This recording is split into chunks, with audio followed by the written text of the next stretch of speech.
We'll give Father Larry another 30 seconds or so. Okay. If not, we'll just start and then have the prayer briefly after the introductory remarks. Okay.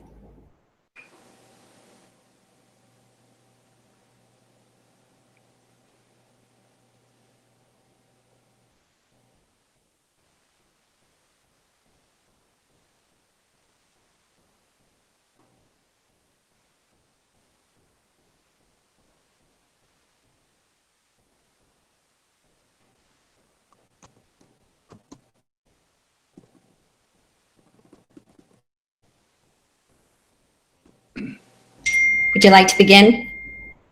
Okay, thank you. Good evening, everyone. I'd like to call this meeting to order.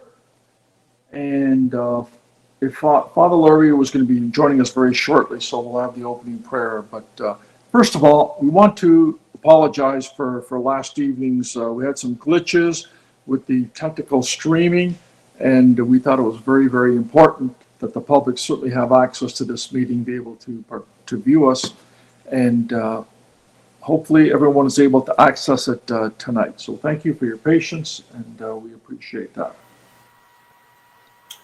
Tonight's meeting is a special. I'm on now if you need me, Fulvio, anytime. When you need Okay. Me. Thank you, Father, just in time. Father, if you'd like to make it official by opening the meeting with an opening prayer, thank you. Thank you, Mr. Chairman, and good evening, everyone. Please join me as we do this in the name of the Father, the Son, and Holy Spirit. Amen. Heavenly Father, as we prepare for the opening of our new school year during this time of COVID-19, we continue to pray and hope for a vaccine soon. In the meantime, let this year be marked by a new enthusiasm and positive attitude, so that with the inspiration of the Holy Spirit, we may continue to work together with our director, his leadership team, along with our trustees, teachers, and parents, to help all your children, Heavenly Father, to grow, to learn, and to develop according to your plan of love. We ask this prayer tonight through Christ our Lord. Amen. And Our Lady of the Assumption, pray for us. Pray for us. In the name of the Father, the Son, and the Holy Spirit. Amen. Thank you. Thank you, Father Larry. We traditionally start our meetings with the land acknowledgement, so we will do that at this time.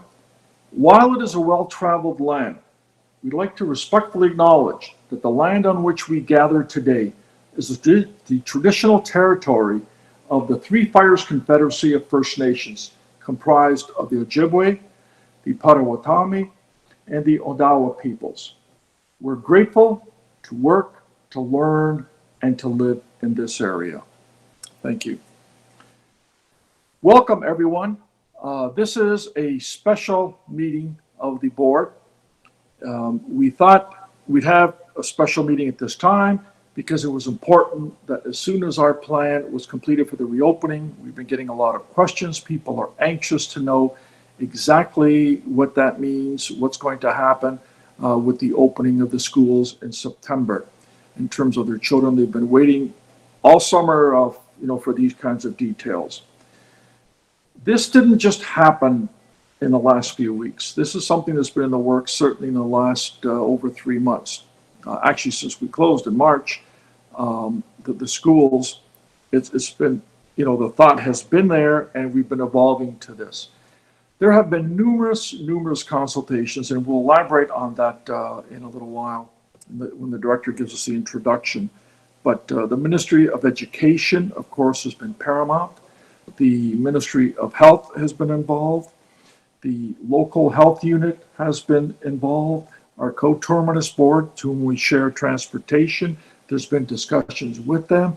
And of course, there's been some discussions which are ongoing with our union and staff and everyone. It's important that we note as we listen to the plan this evening, and it'll become readily apparent that this is not the traditional way of doing schooling.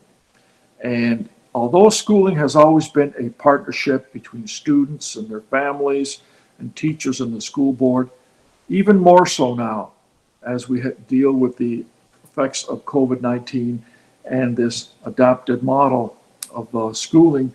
It's important that we all work together, that we all act responsibly, and that we take responsibility towards each other. Having said that, I'd like to move on and commence with the meeting.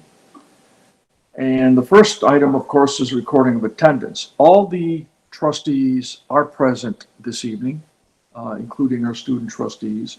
We also have present with us this evening, I'd like to welcome Brian Nolan, the board solicitor, because there may be some questions or clarifications required with respect to the role of the school board, the role of the ministry, in terms of what we are able to do, what we are not able to do, those types of questions which may arise.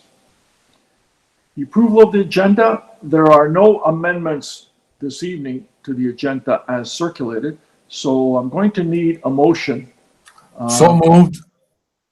Moved by trustee Master Matei,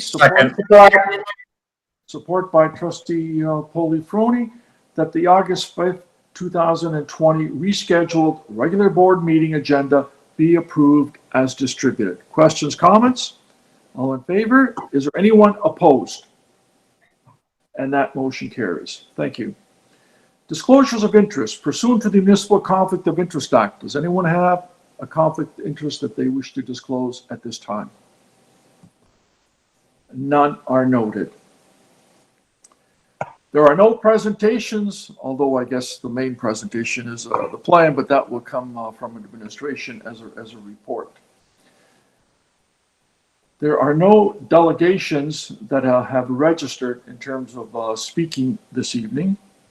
And in terms of, action items and so forth, we move on to the main point here, which is the communications. And that is communication 10B, which is the tabled report from the Windsor Essex Catholic District School Board to return to school plan for September 2020. I will need a mover and a seconder to hear that. I move. Moved by trustee Heath, support trustee Boucher. Thank you.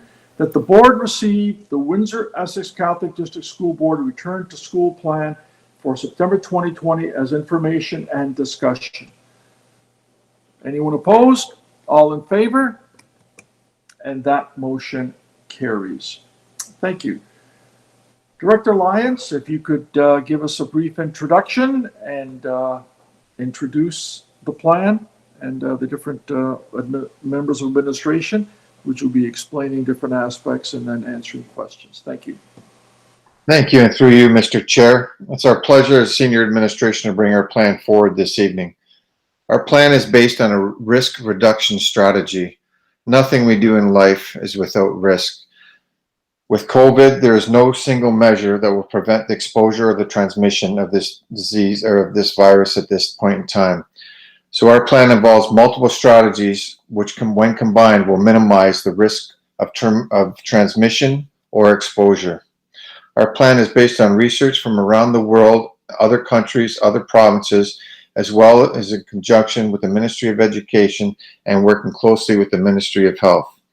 And at this time, I'd like to ask Executive Superintendent Bernie to discuss what's going to happen in our secondary panel. Thank you, Mr. Director, and through you, Chair Valentinas. I'm going to provide my verbal report in 3 parts. First part is about the Secondary Principal Reintegration Committee. Second, secondary scheduling, quad mestering, what does that mean? And number 3, getting our schools and classrooms ready, and what does that look like for September? So the first part is we've had a Secondary Principal Reintegration Committee formed at the end of June. We've met several times to discuss various secondary school reopening models, keeping in mind such risk reduction strategies or factors such as physical distancing, cohorting, hand hygiene, and other safety protocols. We met as recently as yesterday to further discuss our model as well as prepare our secondary schools for September.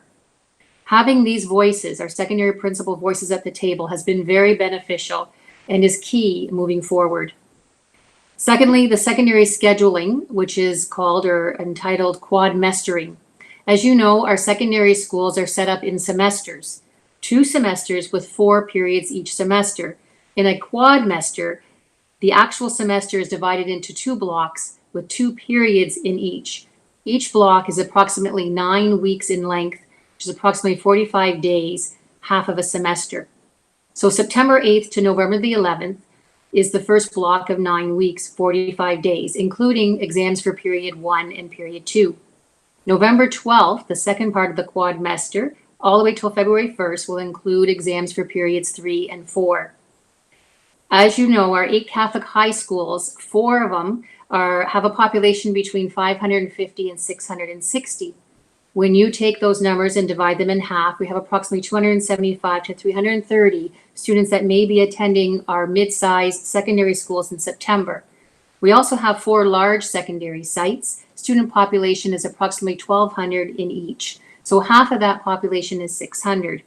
In an adaptive model such as quadmestering, we will have 2 cohorts, Cohort A and Cohort B. The rationale for cohorting is to be able to facilitate contact tracing. So amongst students in 2 periods, with only 2 periods, there is less transition time and less direct and indirect contacts. So an example of a student schedule in grade 9. So if a grade 9 student has a science class in period 1 and a math class in period 2, each class will have approximately 15 students. 15 students in period 1 and 15 students in period 2, approximately. The sample schedule just means these cohorts will be attending school. Cohort A, Monday, Tuesday, Wednesday in the first week. Cohort B, Thursday, Friday. The second week, Cohort A attends Monday, Tuesday, and then Cohort B is Wednesday, Thursday, Friday. So the Wednesday is the alternating day for these 2 cohorts. So if you add it up as far as 10 days over 2 weeks, each cohort attends in-class learning 5 days out of the 10. Hopefully that explains the quadmestering. It's a bigger term than what it actually means, in the sense that it just takes your semester and divides it into 2 sections, period 1 and 2, all the way to November, and then periods 3 and 4 until February 1st, when semester 1 would end. So the last part of my verbal report is around building and classroom readiness, which is key for our secondary schools. So keeping in mind risk reduction strategies that Director Lyons mentioned that all play a part: the physical distancing, the cohorting, the wearing of the masks required for students and staff, emphasis on hand hygiene, etc. in our secondary schools, as well as items mentioned from the Sick Kids document and other medical documents such as our own local Windsor Essex Health Unit. These are all factors and have a key part in our return to school in September. I'm going to take a moment to go through, if you can visualize a checklist, so little check boxes on the left side of a handout, and on the right side, items that secondary principals have to consider to get their building and classrooms ready for September. And this is what we're working on currently with our 8 secondary principals. So they would have a map, a layout of their school, and all of our secondary schools are 2 floors. One of our schools, Catholic Central, has 3. Signage. So signage is very important from when you enter into the building, the safety protocols, the physical distancing, the hand hygiene, the wearing of masks. That's all essential as you enter into one of our secondary schools. The principal needs to designate a room for isolation in the event of COVID-19 symptoms. Screening assessment of COVID-19 needs to be adhered to. Entrances and exits. Every secondary principal has to identify how many entrances are they going to have in their building. So example, at Holy Names, 2 floors, 5 wings. Wing A, B, C, D, and E will have 5 entrances. Villanova is going to utilize 3 entrances. Hallways, 2 directional arrows will be labeled, even in stairways. Washrooms, which ones will be opened or closed based on the number of students attending that day. The signage for hand hygiene is critical. Classrooms are going to be labeled, meaning their desks labeled Cohort A or Cohort B or period 1 and period 2 by stickies on each desk. Specialized classrooms such as construction, auto, cosmetology, culinary, the arts, IT with computer labs, and science labs are all going to have to be looked at as far as physical distancing and what that looks like for labeling desks. Spec Ed, as we will hear from our Superintendent Joe Ibrahim, take into account life skill classrooms, the number of items required for every student for programming needs, and the number of students and staff required in those areas. Campus ministry. We need to make sure that we do know that those rooms are a place of comfort for students receiving those services, but we also have to make sure the soft furnishings are removed or stored because they are not easily cleaned or disinfected. Cafeteria, the use of that space will depend upon the principal or the vice principal monitoring the usage to support physical distancing. Auditoriums, as well as learning commons, those are all different spaces in our secondary schools that will have to be looked at and monitored by our principals and vice principals. Lockers will not be used, only for spec ed purposes. Classes over 30 will have to be identified. In our board, we have 155 classes over 30 amongst all 8 high schools. That ranges from 1 in one school to 40 in another. Prep space designated for staff and support staff. Storage room identified for excess furniture, and then prep and supervision schedules. And then after that, they have to look at what's going to be the communication plan for parents and students, and what is the communication plan for staff. So some of those items include pre-registration process and timelines, which will be announced soon. Scheduling our students based on the 2 cohorts, and that's really important for busing. Looking at procedures for parents and students to monitor for COVID-19 symptoms before they leave their homes. Procedures for walkers, drop off and pickup. Timetables, suggested back to school supplies. Grade 9s, making sure that they have appropriate information prior to school start. And of course, our uniforms and specialized programs, which Executive Superintendent Pfister will speak about later this evening. And again, we'll have a communication plan for staff as well as parents and students. So all in all, our secondary principals are going to be busy the next few weeks and making sure that they're building. We call it building classroom readiness, and we will be ready.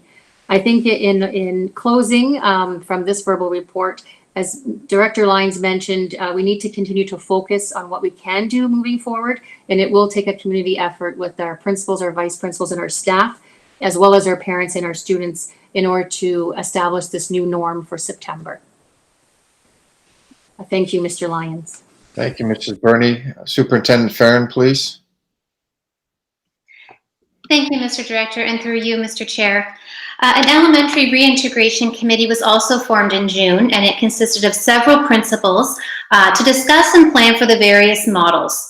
And the committee has met numerous occasions, and most recently we met yesterday as well to further discuss a conventional return to school with enhanced safety measures. And we also developed a checklist that takes into consideration physical adaptations, as well as scheduling and communication to families.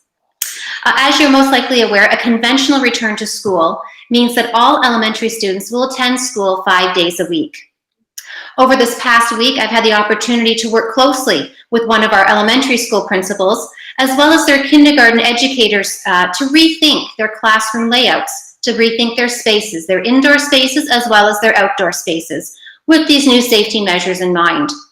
We were able to explore flexible options for our spaces, as well as redesign our classroom routines and schedules to support physical distancing, but also maintaining a warm and inviting atmosphere. As outlined in our plan, prior to the first day of school, all families will be notified of their child's teacher, as well as their designated entrance door on the first day of school. We will be utilizing multiple entrances to allow for that flow of traffic and people, and also to assist with that physical distancing. An important strategy that will be implemented is that of cohorting. So in elementary school, students will remain with their class cohort for the entire day, and that includes recesses as well as lunch. And mixing of cohorts is strongly discouraged. We want to maintain that cohorts in the event that we do have to have some contact tracing. Students can expect to see changes in the timing of their recesses and lunch to support cohorting, as well as prevent congestion during hand hygiene times. And as previously mentioned, practicing regular hand hygiene will become a new norm for our students. Students in grades 4 through 8 will be required to wear masks, and students in kindergarten through grade 3 will be encouraged but not required to wear them. Students can also anticipate changes to their learning environments. For example, health-related signs will be posted throughout the school, encouraging hand washing, respiratory etiquette, and physical distancing. Classrooms will have materials that cannot be easily cleaned and disinfected. And furniture may be rearranged to allow for more space. We also are aware that many of our families have come to depend on the services of our third-party childcare providers in the form of before and after school programs. So before and after school programs will continue to be available to our families. And we have a wonderful working relationship with our childcare partners, and we'll continue to work closely with them to provide quality care for our families. Thank you, Superintendent Farron. Superintendent Ibrahim, please. Thank you, Director Lyons. Through you, Chair Valentinas, good evening, everyone. In developing a model, the wide range of special education needs within our schools was considered.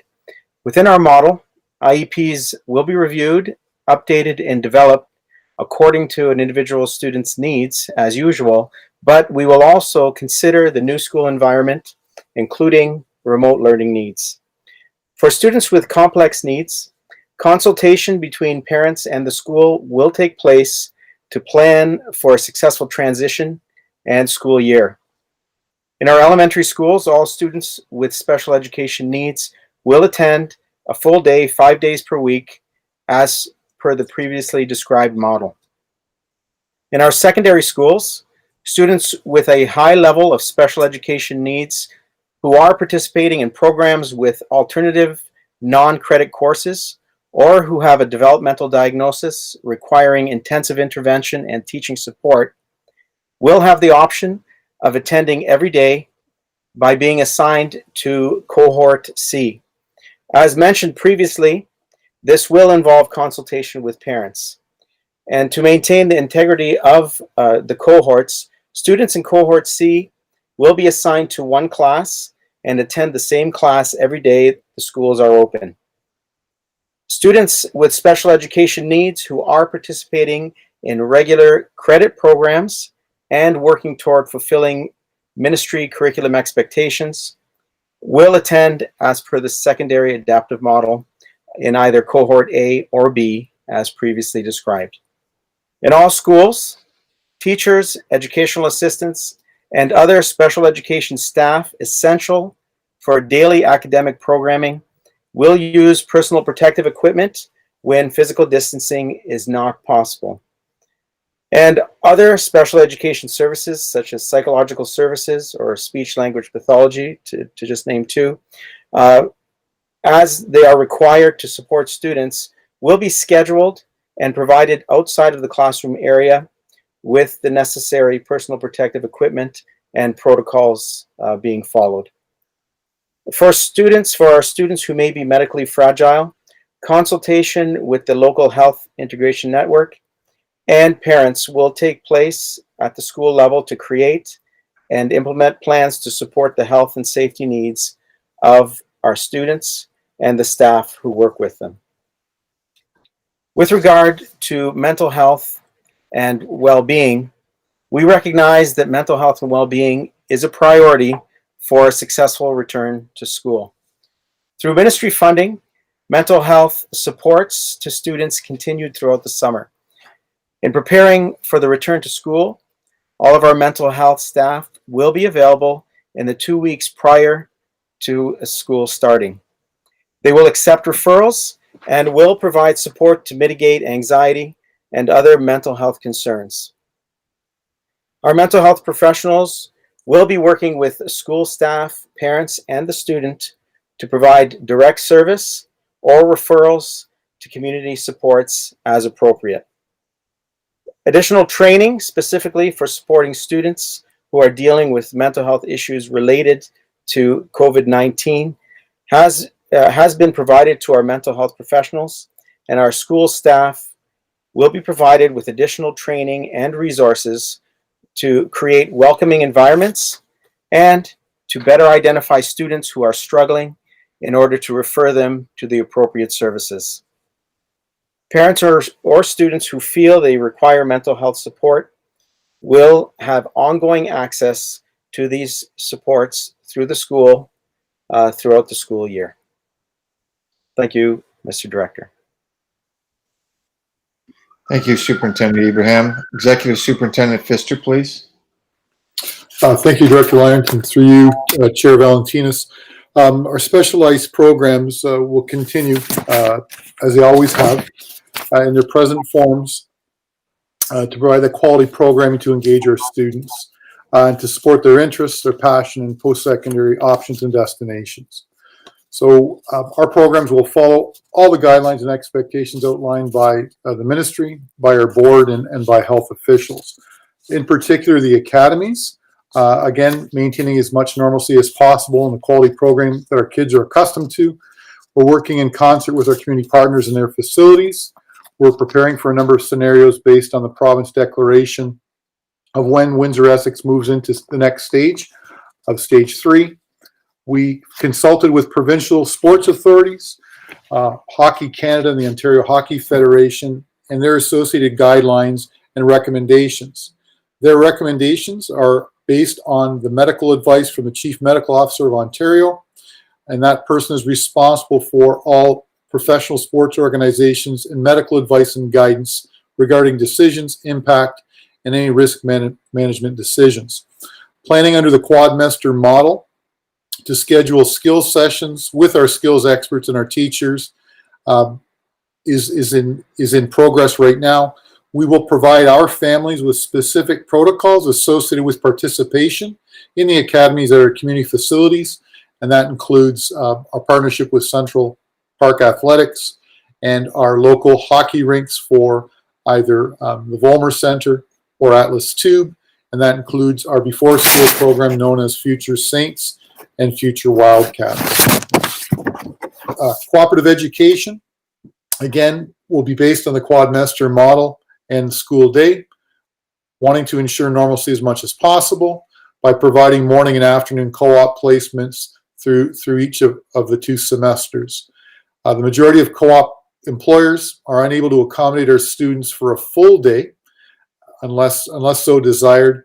So we're trying to accommodate that morning and that afternoon. We do have pre-placement activities. So before they enter the workplace, all of our students have approximately 2 weeks of pre-placement before they enter the workplace.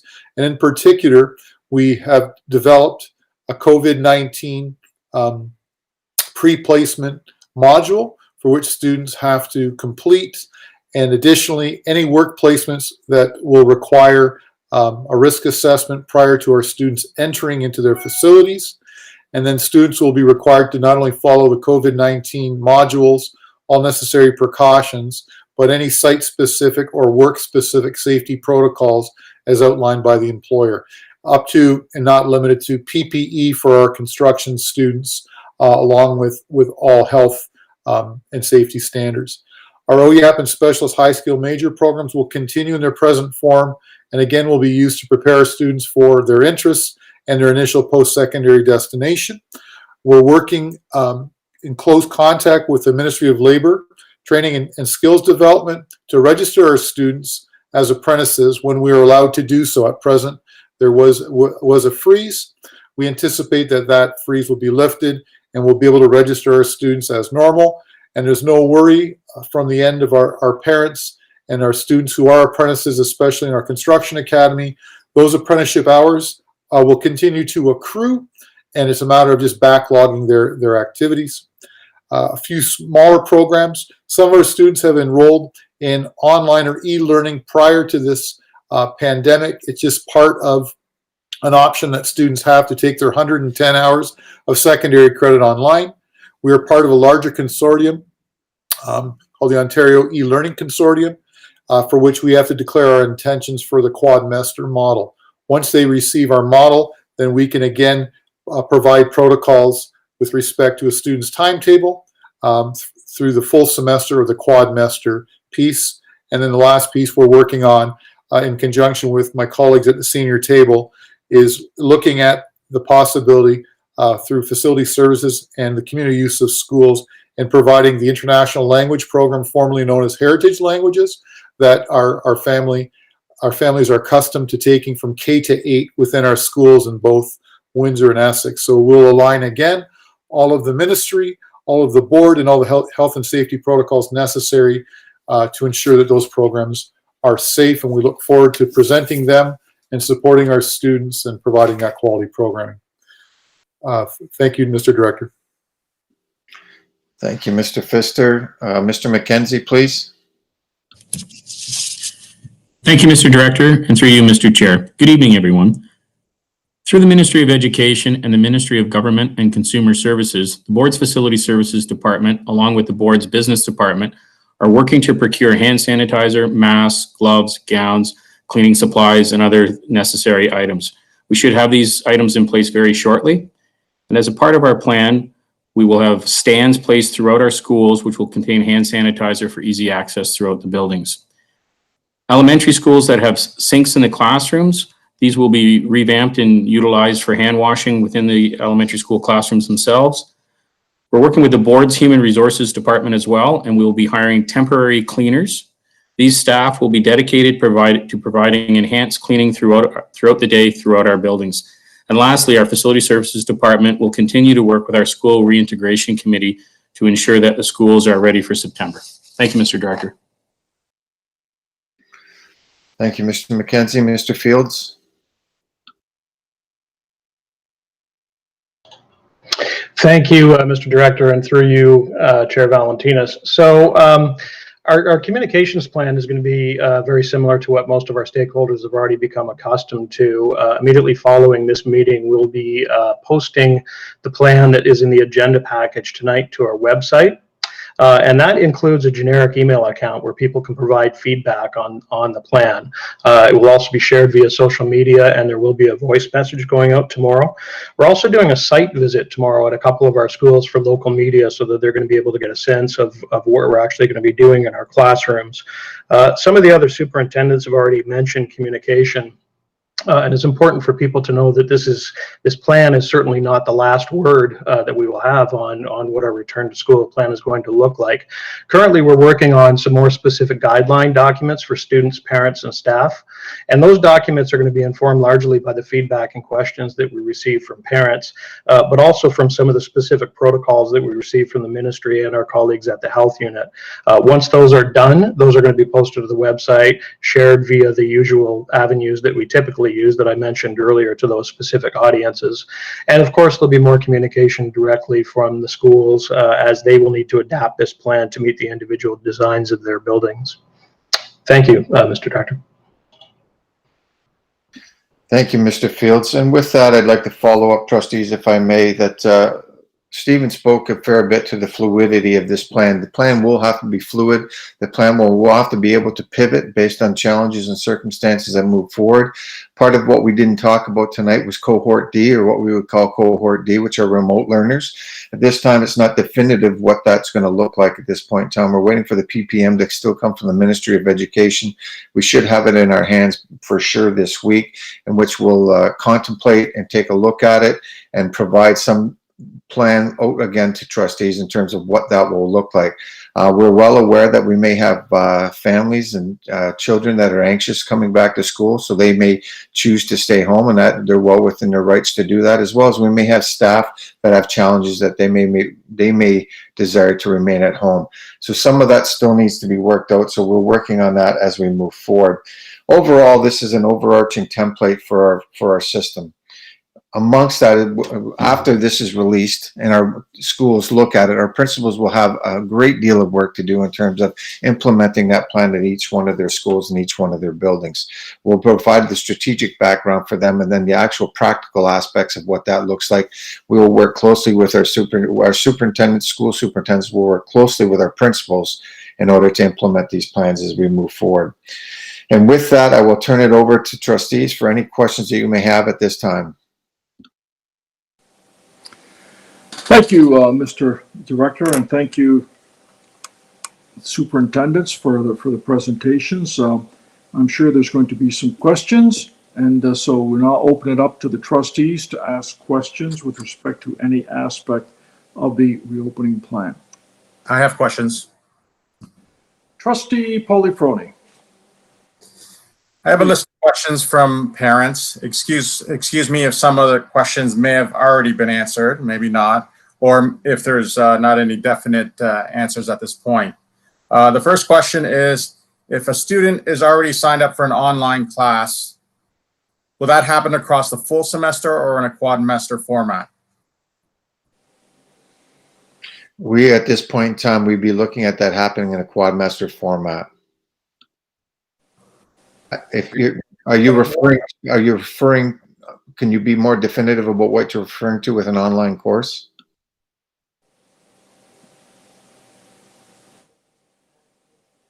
I'm taking from the parent that this is in the secondary level. Online course, already signed up for an online course. Has there been courses already put out there to sign up for? Mr. Pfister?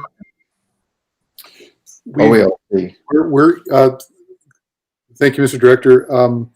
Through you, Chair Valentinus, to Trustee Pelafroni, all e-learning classes that we are generated from the consortium.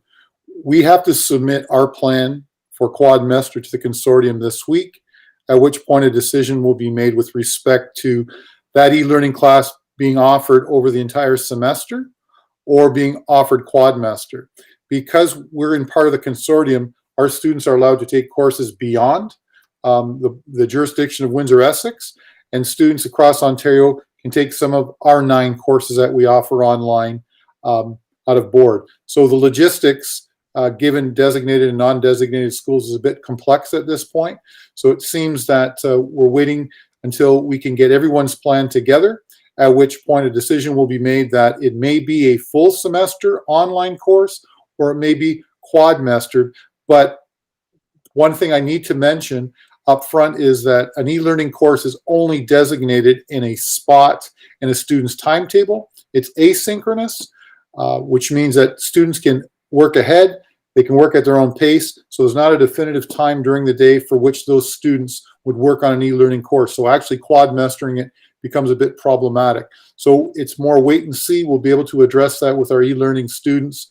I know that we'll be working in contact with St. Michael's and our Principal of Continuing Education and E-Learning, Mr. Doug Sadler, and we'll be able to put a protocol and process and guidelines together for approximately 150 to 250 students that take e-learning. So just a sit and wait on that one, unfortunately. Trustee Polifroni, was there a second question? Yes, no, there's many. So thank you for the answers to those. What is the lunch plan? Where will students eat? I know I read somewhere that, you know, there won't be the cafeterias open. So I don't know if there was any answers through any of the presentations, but that's the next question.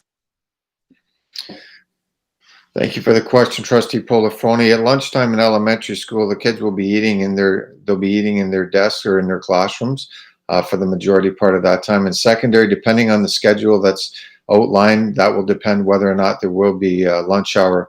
Lunch hour could be very problematic for us in the secondary schools. We're looking to try to have kids come to school, take their 2 periods. We're looking at that schedule in terms of they be released to be able to go home and have their lunch. And that would be the ideal situation, because once they're out for lunch, it's very difficult to control the cohorting from a school perspective at that time. So no definitive answer on that. We are still waiting for the PPM, which will give us more direction. Okay, the next question, will siblings be put in the same cohort?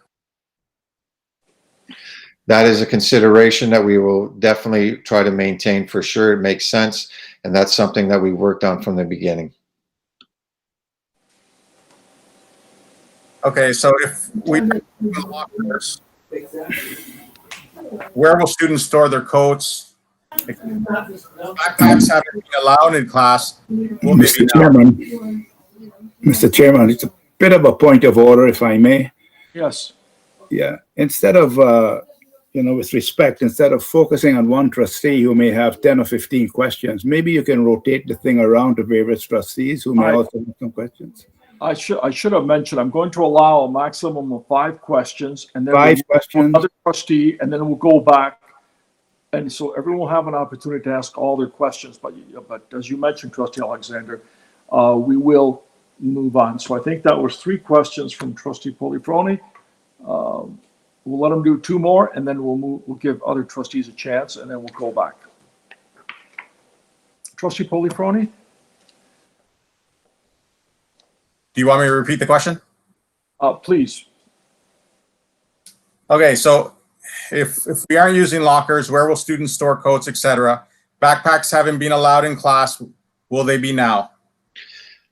Thank you for the question, Trustee Polifroni. Yes, they will be allowed now. We will have to have students carrying backpacks. It's not, it's going to be a new norm. There's going to be a number of new norms. This is going to be a bit of a change for us for a while until we see how things work out. We will not be allowing lockers or the use of lockers at this point in time. So I take it this is question number 4. Will there be a set schedule for the out-of-school days? Will that be observing? Okay. I'm not sure what that question means, Trustee. Because will there be a set schedule for the out-of-school days? Will that be observing and participating in the same class with the same teachers that they are in at school? I guess you're asking me, Trustee Polifroni, if the kids that are remote learners, if you're talking about Cohort D, Cohort D will get a schedule as well. They'll be available. There's a couple of things that we have in place that we're trying to work on right now that we haven't confirmed, like I mentioned earlier, with respect to Cohort D, but they will definitely be guided as to when they will have opportunities to have face-to-face learning with their teacher in terms of online. The minister has spoken numerous times about the importance of synchronicity and synchronous learning, and we're waiting for that PPM because according to what he said on Tuesday, it's going to be defined in that memo, and we haven't received that memo at this point in time. And my last question, and I probably won't be needed to come back to, would be children with some kind of health problem, or the secondary students per se, are they required to wear masks if they have a hard time breathing through? No, that was presented as part of our program. Students that are struggling or that have medical conditions which would cause them not to be able to wear a mask, we would require a medical note and they would be excused from wearing a mask. It's not meant to do harm to anybody. It's meant to provide safety for them as well as for the people around them, but it's not meant to cause personal harm. Okay, that's the end of my questions, and I remain hopeful for the synchronized learning, that it comes out for the best of the students. Thank you. Thank you, Trustee Polifroni. Questions next? I have a question. Okay, Trustee DeMena, please. For the consultations with special needs parents, would that be scheduled in September when school starts, or will you be starting it shortly so that parents can have input on how their child is educated, especially if they choose to keep them at home? Superintendent Ibrahim, please. Thank you, Director Lyons. Through you, Mr. Chair. Trustee DeMena, the transition back to school program is something that we began working on in June. Parents have already been contacted to be provided with that information about the transition workshops that we will be providing. So the schools will be contacting the parents prior to school beginning, and in the 2 weeks prior to the start of school, they will have those discussions and make those plans for a return to school. Thank you. I have a follow-up too. For this, I've seen self-assessment in the package several places. Can somebody elaborate on what the self-assessment is? Like, what's the process and how parents can access this before school starts? I see it's going to be posted on our exterior doors. Will we be posting it on our social media sites? And will there be copies available for parents once school starts for ones that don't have social media? Superintendent Farron, please.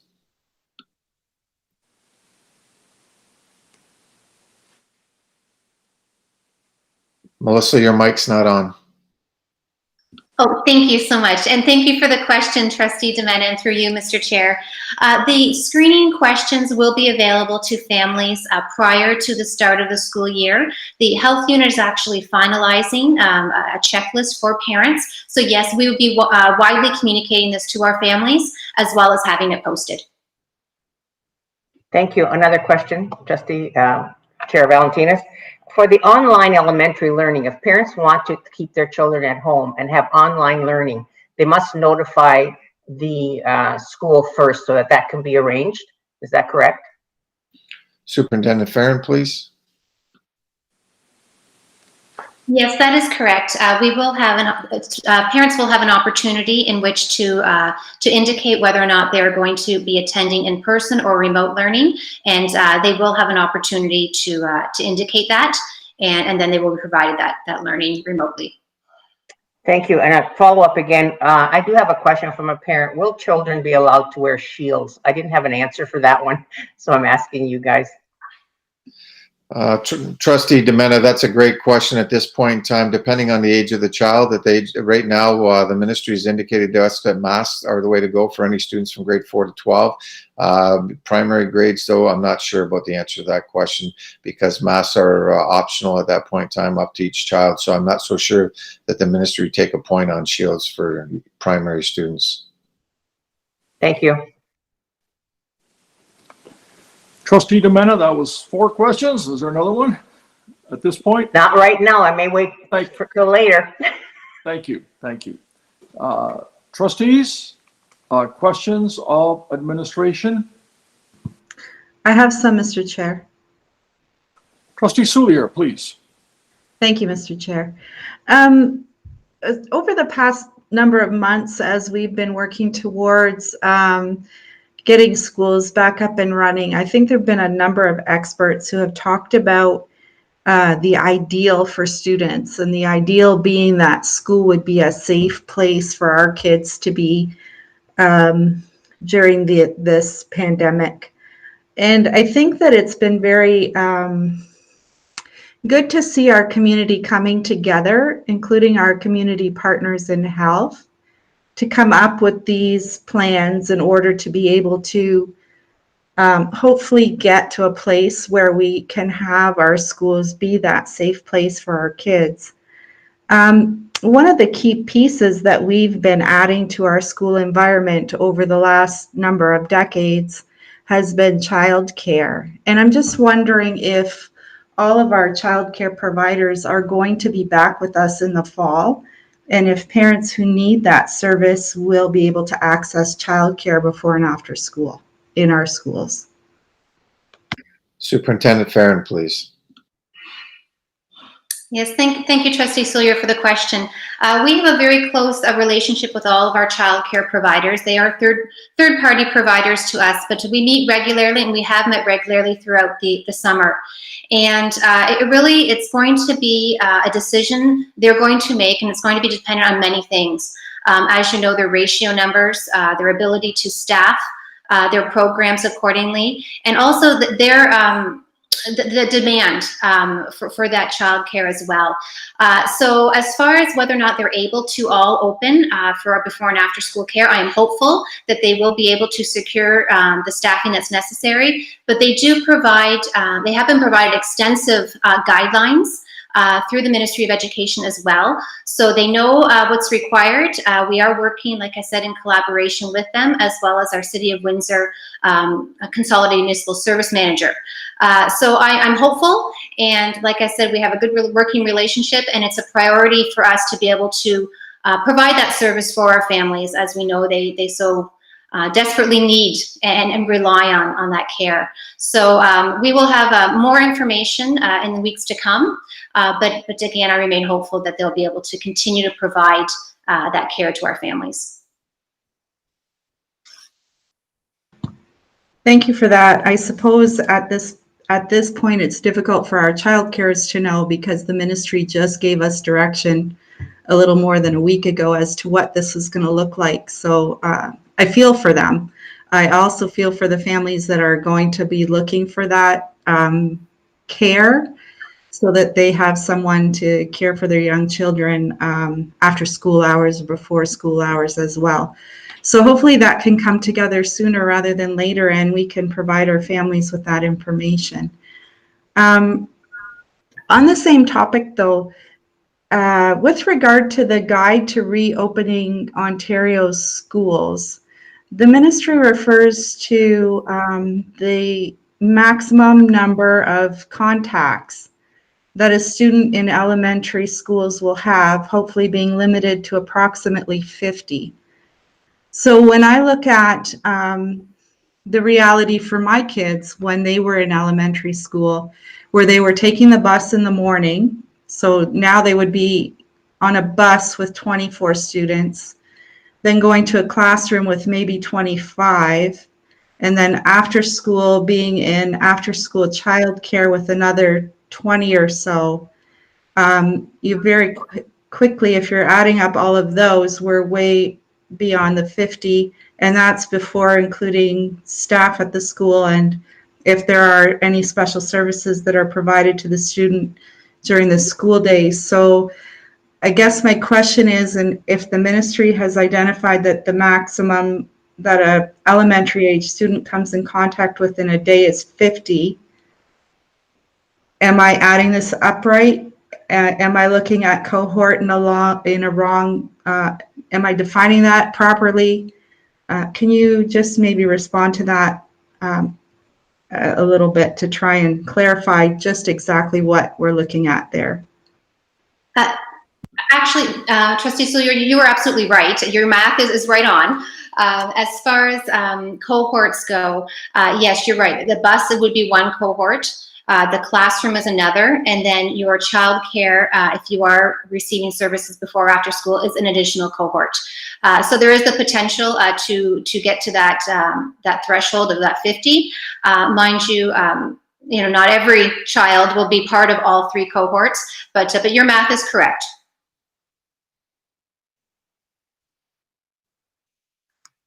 So are we looking at that at all and trying to bring that that number down to what the ministry has suggested?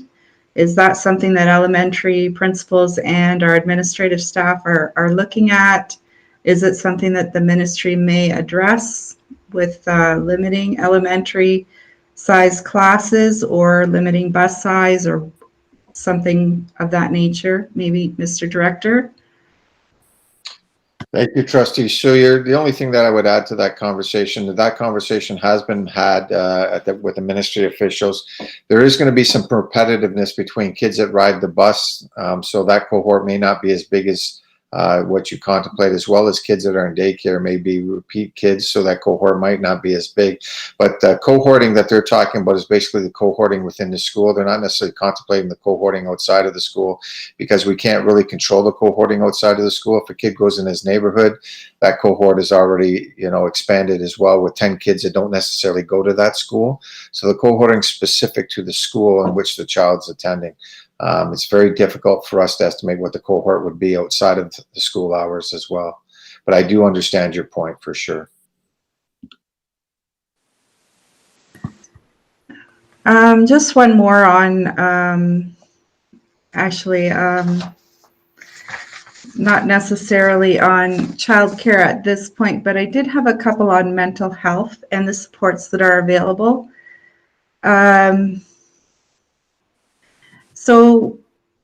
I think it was stated that 2 weeks prior, all of our mental health support staff will be available to help with students who require any assistance. I'm just wondering what number that is. How many individuals is that for our board with regard to mental health support? Superintendent Ibrahim, please. Thank you for the question, Trustee Sawyer. Through you, Chair Valentinas. The number of staff that we have 3 psychologists, 3 psychotherapists, and 22 child and youth workers, and they will be available in a multidisciplinary approach to support our students. Now, when school begins, we have always had a tiered approach to supporting our students, and of course, our greatest resource in number and is our classroom teachers, our staff within the classroom, and the creation of a welcoming environments within the schools. That's our foundation, really. And then as the needs increase, then we look to additional supports, which again could be school administration, guidance counselors, our student success teachers, and then it goes up from there.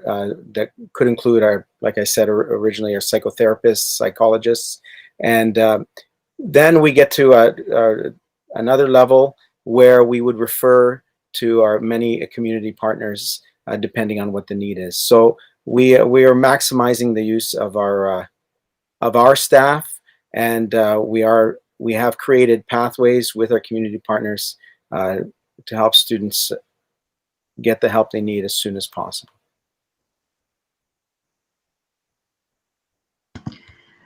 Thank you for that. I suppose without knowing what the level of need is, it would be difficult to know how you're going to deploy those individuals as far as how many you may have at certain schools. I'm just thinking in terms of will they be meeting with students in person at the schools? And thinking in terms of even just usual first day back to school jitters, and this year being so different. If students are aware of what class they're going to be in and who their teacher is going to be and that they need to access a certain door, are those students going to be able to attend at the school and actually figure out before school starts, what is meant by this is your entry door and this is your classroom, and being able to have that opportunity without having a school full of students to be able to get past that anxiety? Are those in-person opportunities going to be there for those students who would benefit? That's a very good question. And it's important to note that, when I speak about continuity of service, many of the students are known to our schools and are already receiving, especially the students with the highest needs, are already receiving service. They were receiving service back in at the end of the school year, and we were able, through ministry funding, to keep that service throughout the summer. So students that are known to us, that contact has been maintained with both our mental health providers as well as with the school.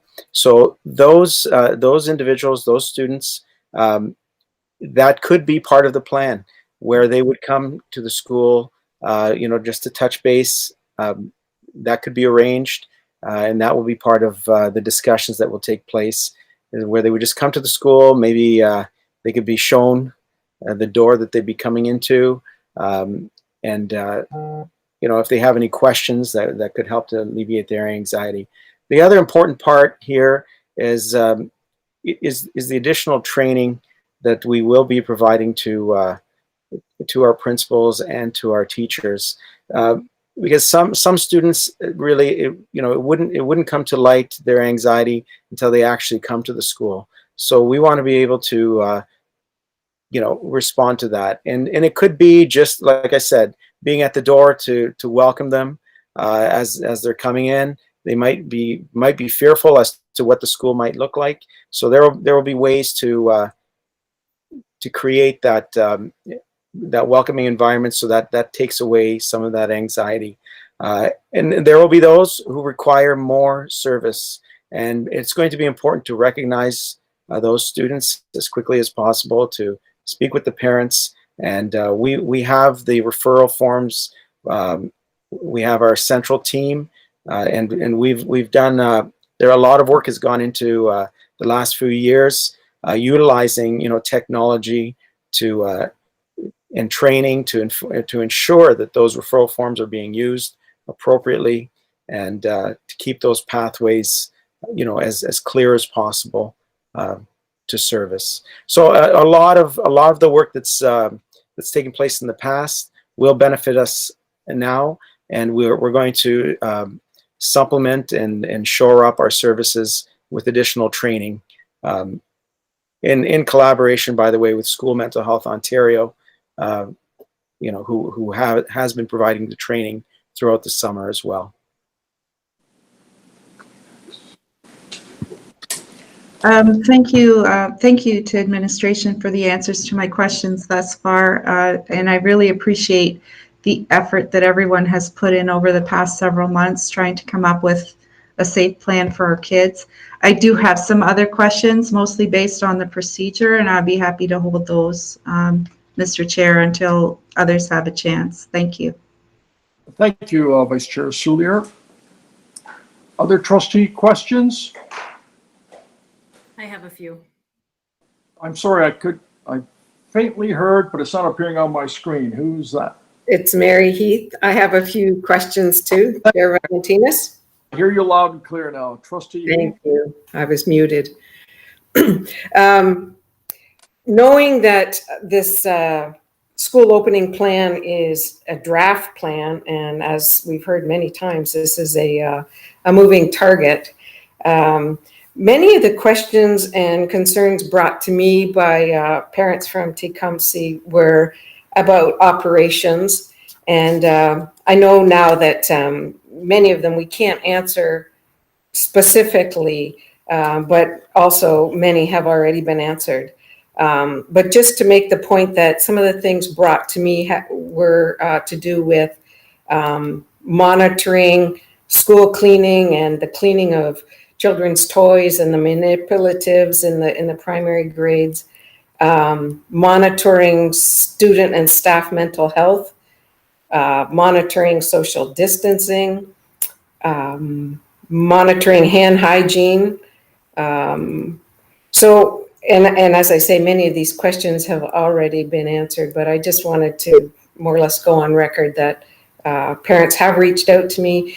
And from what I'm hearing, honestly, they're very supportive of our board. They know that we are working under the mandate of the government.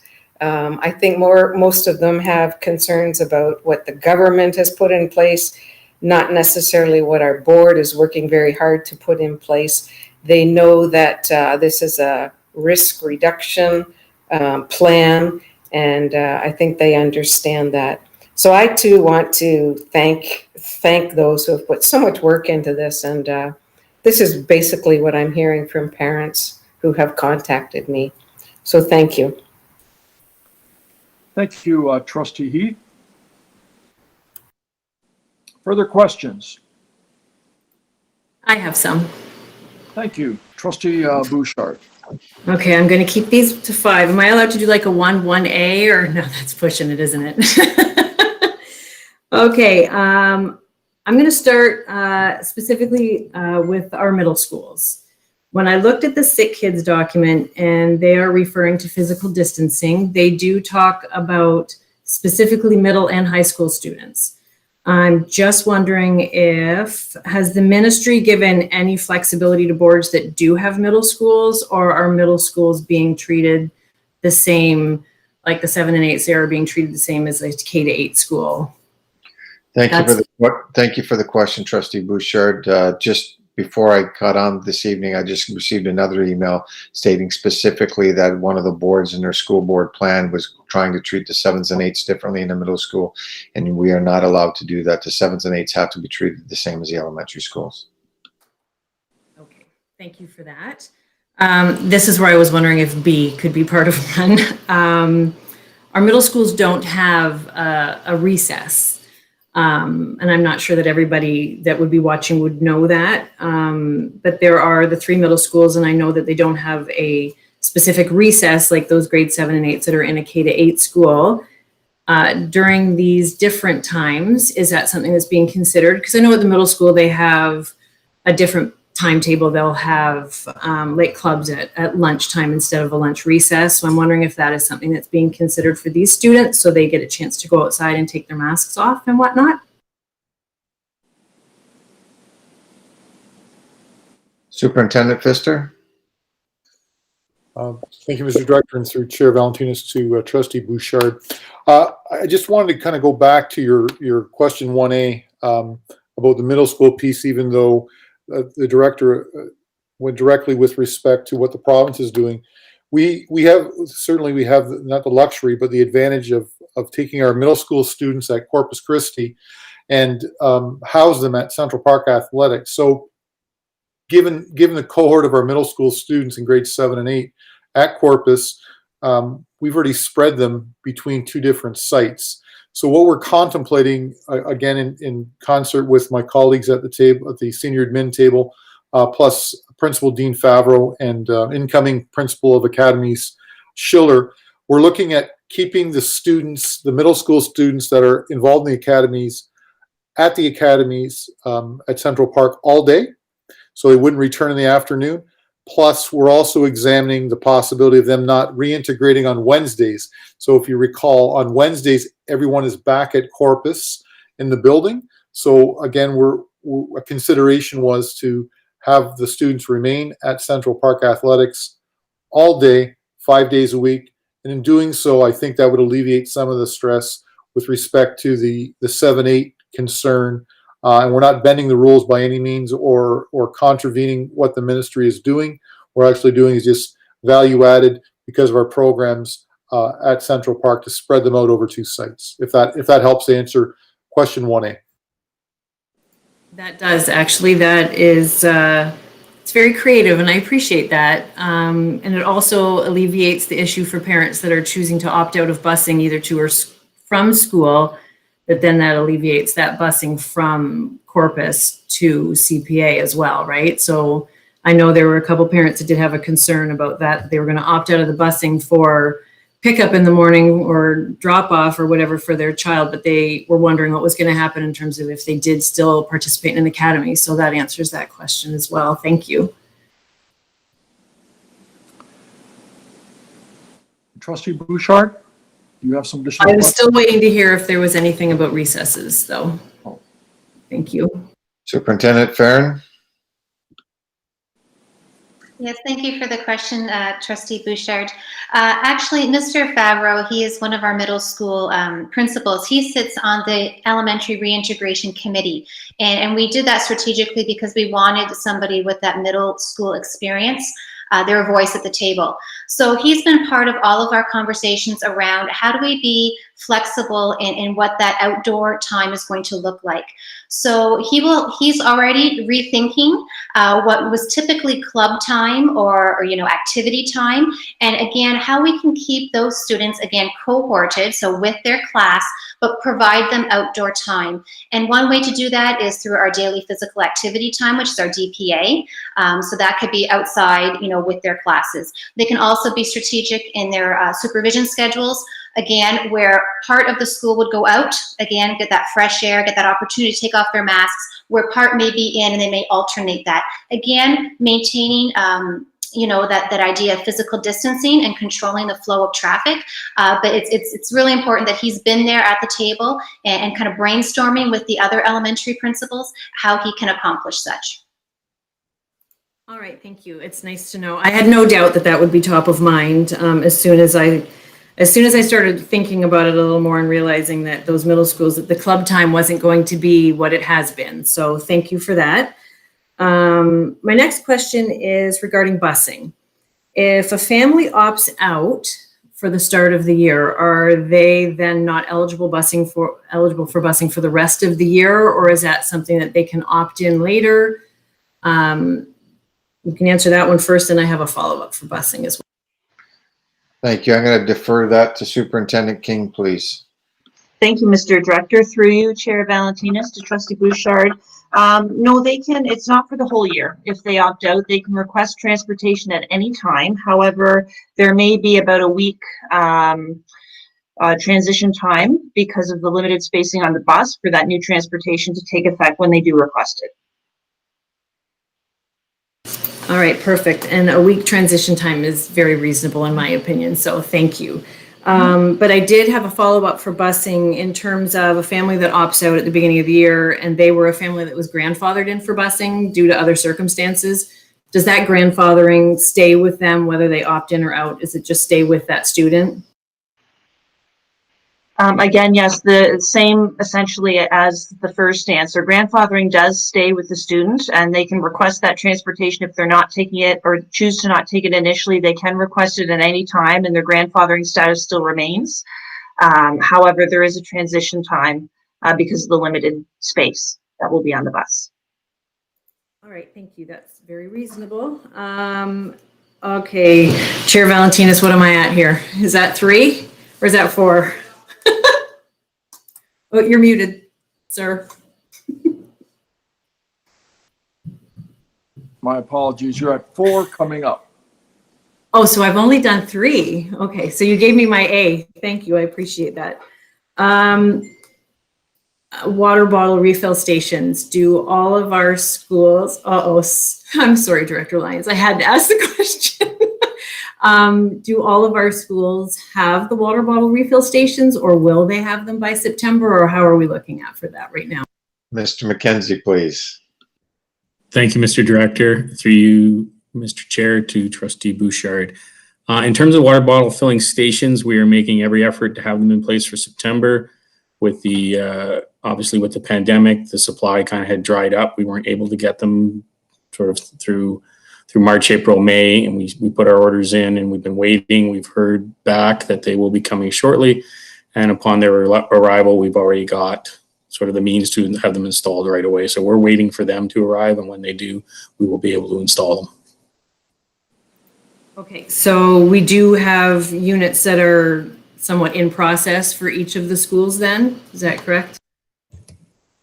If all of our units arrive that we have ordered, we will have a water bottle filling station at every single school in our system. Perfect. Okay, I'll ask this last question. I will come back for more after just a few. Classrooms that have tables right now, do we have desks that we're going to be bringing in, or are we going to be able to do appropriate distancing with those classrooms that have tables, or what are we looking at in terms of furniture for classrooms? Thank you for the question, Trustee Bouchard. We had this conversation with the Reintegration Committee. The ability of us to probably get our hands on enough desks at this point in time could be challenging, so we will use the tables that we currently have, but we also have to see what our numbers look like in terms of students coming back into our classrooms. And then we will have to use our system the best that we can, similar to what we do with everything else in terms of sharing whatever desks that we have stored in other places should we need them as a temporary stopgap. All right, thank you. All right, I'm going to hand the floor over to a fellow trustee. Thank you very much.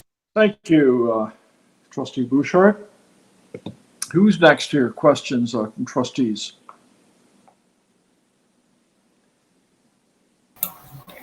Okay. Yeah. Hello. Yes, I have a question. Okay. Please, you've got the floor. Regarding extracurricular activities, I listened to the director's comments on CBC radio. Is this a provincial-wide approach that extracurricular activities are really not viable at this time? Trustee, thank you for the question, Trustee Alexander. In a number of conversations for the first phase, they're looking at eliminating extracurricular activities at this time, just because of all the challenges we have everywhere else, and with the risks possibly associated with some of those. I would imagine the same applies to community use of schools, because we have a fairly extensive program where the community uses our schools, particularly the gyms. I guess that's not going to be possible under the current circumstances. I'm going to defer to Mr. McKenzie, please. Thank you, Mr. Director. Through you, Mr. Chair, to Trustee Alexander. That's correct, Trustee Alexander. Currently, we are not offering community use of schools. That may change as the time goes on in terms of what we see and what we're advised through the health unit.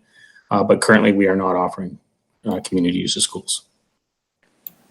What are the board's legal requirements to report any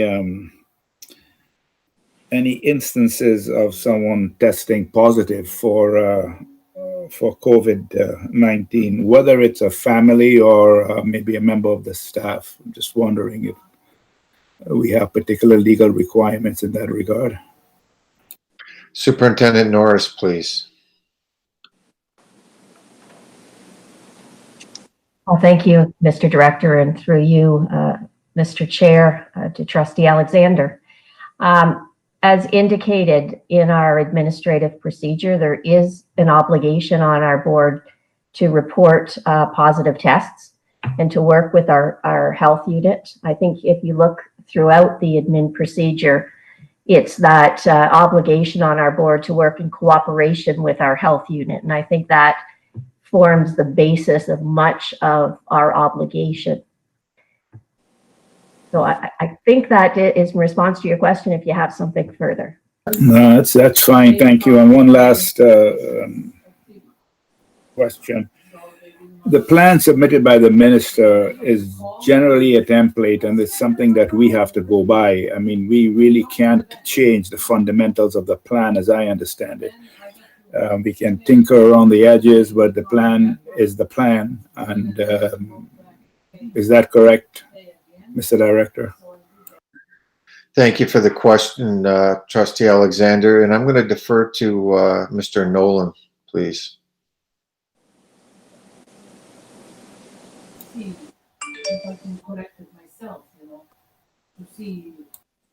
Ryan, if you're speaking, you're on mute still.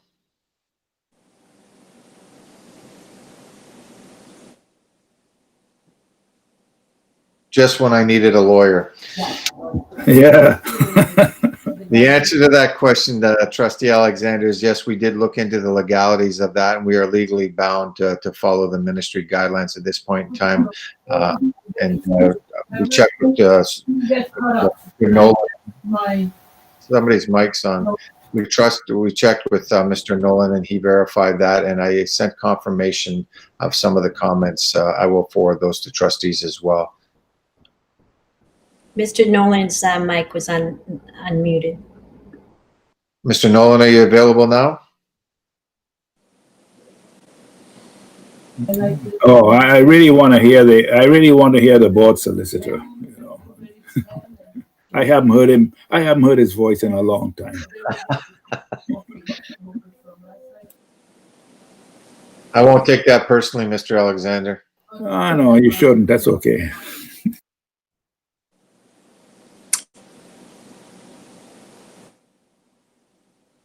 Trustee Alexander, while we're waiting, do you have an additional question? No, that's it. I don't have any part A or B or C. I'm just straight 5. That's it.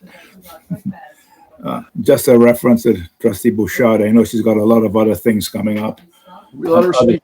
Yes, you're absolutely all right. the questions are very good, by the way. Thank you. Thank you. Oh, I see what you did there, Trustee Alexander. You hit me and then you compliment me at the end. Come on. That's all right. You're getting to be a politician these days. It's okay. Excuse me. Are there other trustees with questions? I have a question, Mr. Chair. I'm sorry, this is student trustee Jada. A lot. Thank you. Thank you, Mr. Chair. I have a student who is curious about busing. So secondary students are wondering what's going to happen with transit provided by the city and extra buses.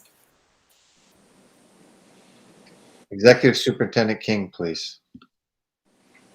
Thank you, Mr. Director.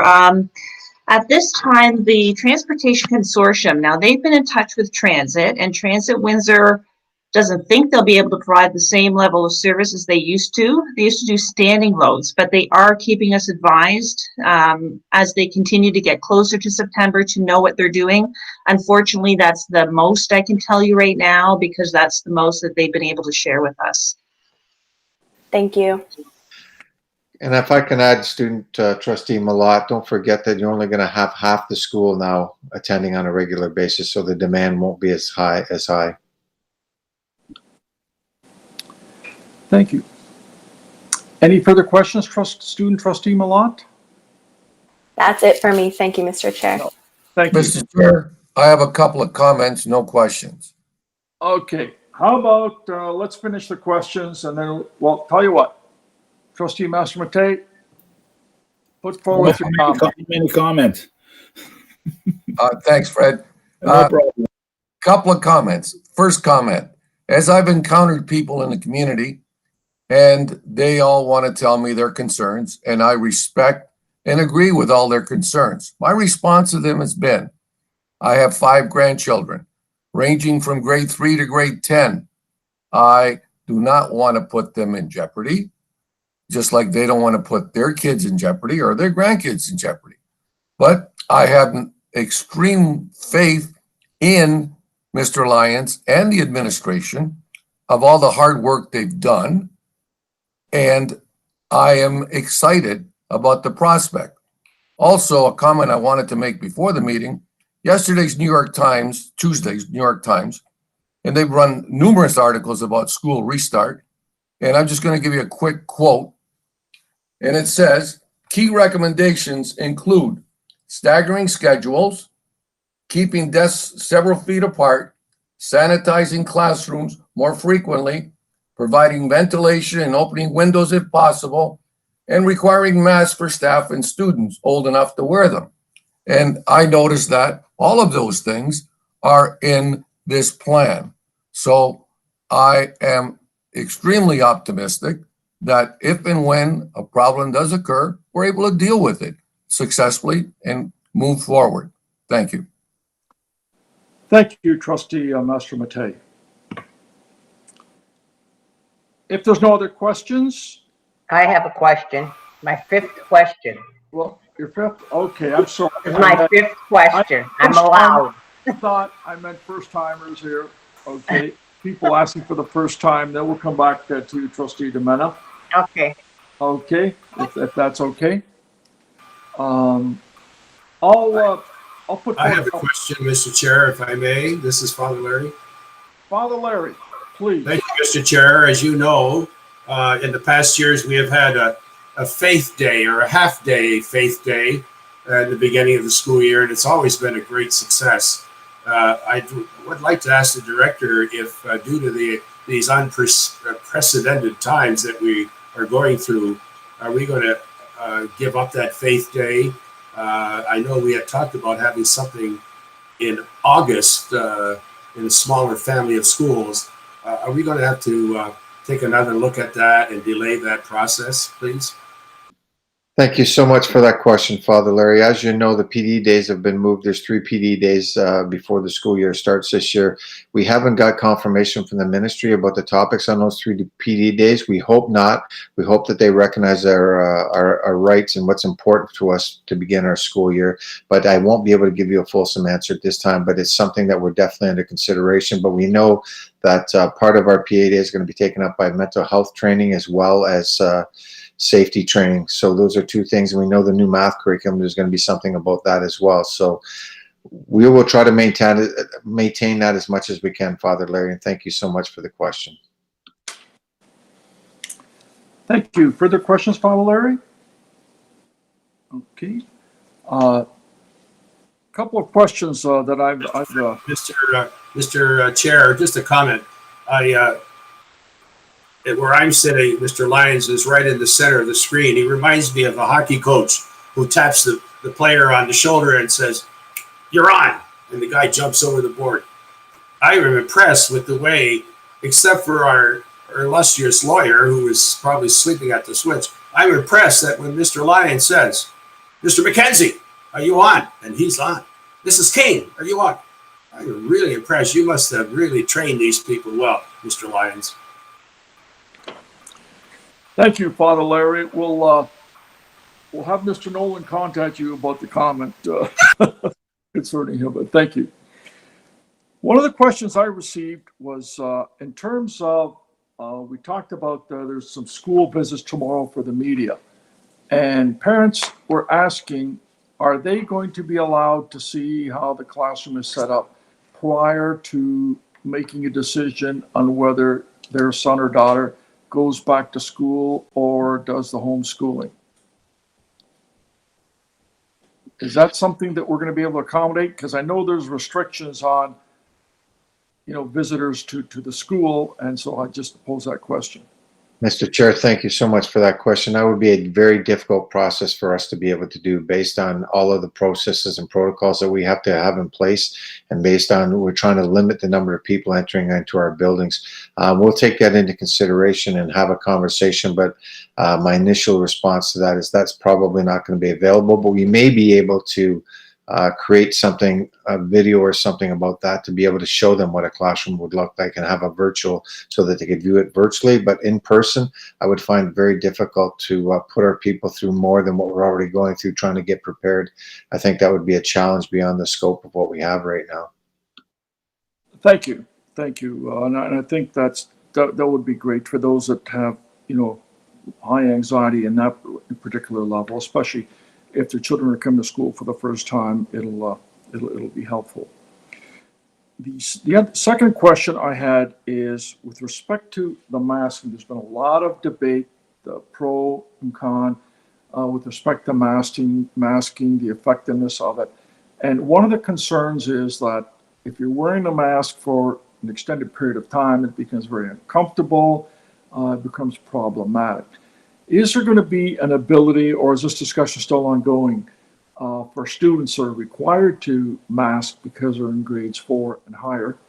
Is there going to be an opportunity for them to sort of have some downtime when they're sitting at their desks or whatever, that they can remove their masks? Has that been discussed at all? Great question, Chair Valentinas. Thank you very much for that question. Yes, that's been discussed. There's a number of different reports that are indicating that mask-free time is very, very important. When children are outside, there might be an opportunity maintaining social distance, keeping them apart for them to be mask-free. There's absolutely, we're having those conversations. Okay. Thank you. The other question I had is, I think it's sort of been touched on, but it needs to be reemphasized. When parents make a decision, in terms of they're going to do the homeschool virtual learning, or they're going to send their child into the classroom. Well, there's sort of going to be a waiting period before they just can't bounce back and forth. And maybe you can just re-explain that situation in terms of when they make a decision, there'll be a certain term limit before they can actually, change their position on that. Right. Thank you for the question. In terms of, we'll be sending a survey out for pre-registration, and our school principals will be contacting all of our families, asking them to declare what their intentions are in terms of whether they're returning face-to-face in elementary, or going to go into Cohort D, which would be the virtual learning group. And we will contact all of our parents, find out what their choices are. And if they choose to go with remote learning, there will be a natural time period by which we will create in terms of when they can change and come back into the face-to-face mode of education in elementary. And the rationale behind that is once the cohorts are set, we try not to contaminate the cohorts as much as possible. That's been the recommendation, and the ministry has told us that we need to create natural turnaround points to be able to add different elements to each cohort. And we will be communicating that out when we send out the survey for pre-registration, both in elementary and secondary. Thank you. The other question I had is, I keep getting it, there's some misconception that there's been limited discussion with teachers and the unions as to some of these issues. And I know that there have been some discussions and that those are ongoing, as I understand it. And maybe without getting into in-camera issues, but maybe perhaps just comment on that.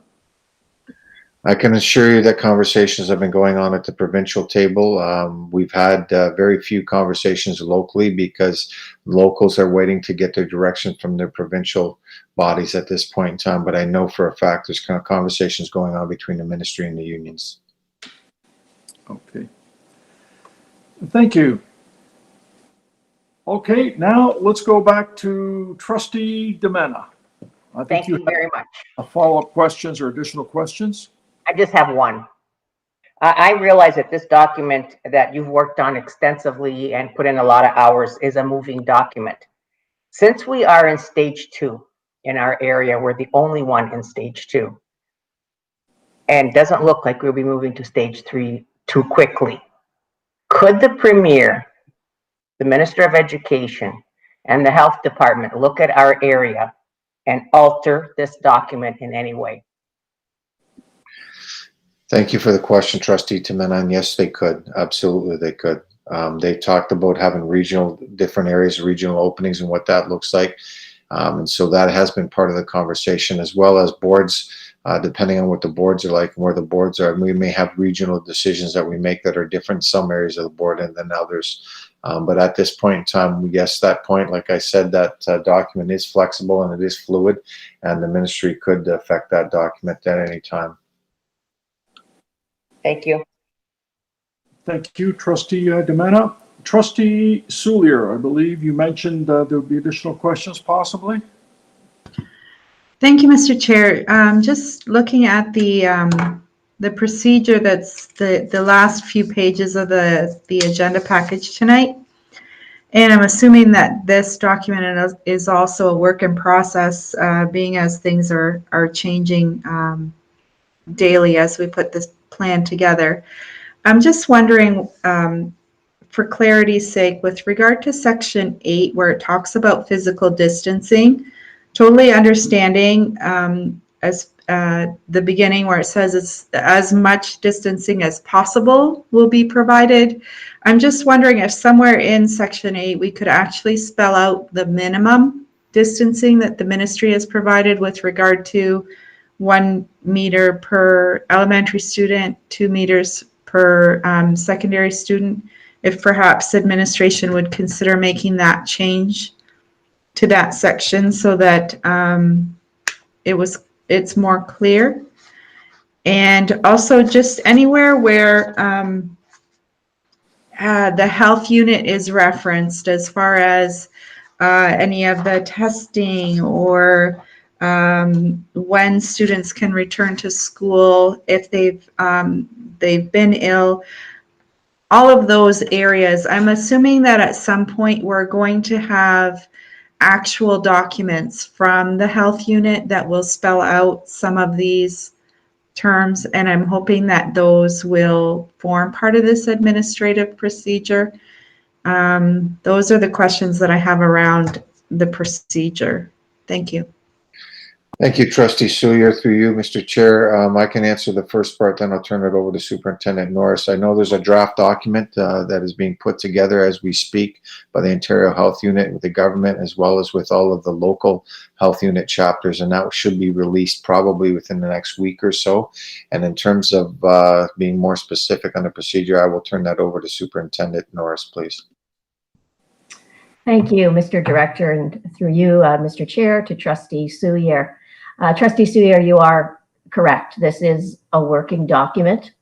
And I certainly, I do appreciate your input, and I think it's what makes our procedure stronger when trustees put their eyes to these and we get that valuable feedback. So I certainly hear you on the 1 meter, 2 meter. We can take a look at that and see what we can do to incorporate it into the procedure. I agree, as we continue to get information from our health unit as well as through the ministry, we are going to continue to enhance this document. It is an administrative procedure, so it in the normal course, it follows under our communicable disease policy. So as we get this information, we can update the procedure. Unlike a policy, it wouldn't be brought back to you as a board to amend. It's presented to you as information under the guiding principles of the communicable disease policy. So what we will continue to do is monitor the information we're receiving. We'll continue to receive the type of feedback we did tonight. We can tweak the procedure, and we will bring it back to you as a board as information once it's revised. Very good. Thank you for that. I look forward to seeing the revised procedure. Thank you, Mr. Chair. Thank you, Vice Chair Soulier. Trustee Bouchard, you had some additional questions? All right. Oh, I see people. There's not that many. Because I know a number of them are going to be addressed at a later date when we know better what Cohort D or synchronous learning may look like. I just kind of want to put it out there that I've had a number of different questions regarding the online and what that's going to look like. Some examples, this isn't really a question, this is more just a comment about that. There's some students that will not be able to start in September due to health issues, that their families already know they will not be able to start in September they're just hopeful that they're going to be associated with a class at their school. So I know that's something that you're considering, that you're working towards, and I'm not going to ask you that question right now because I know that that's still ongoing. And in terms of opting in and opting out and the fluidity of it, if a family opts out in September or opts in September and then they remove for winter, are they able to go back in spring? And I know you're going to bring all that forward, but those are just the type of questions that I've been receiving.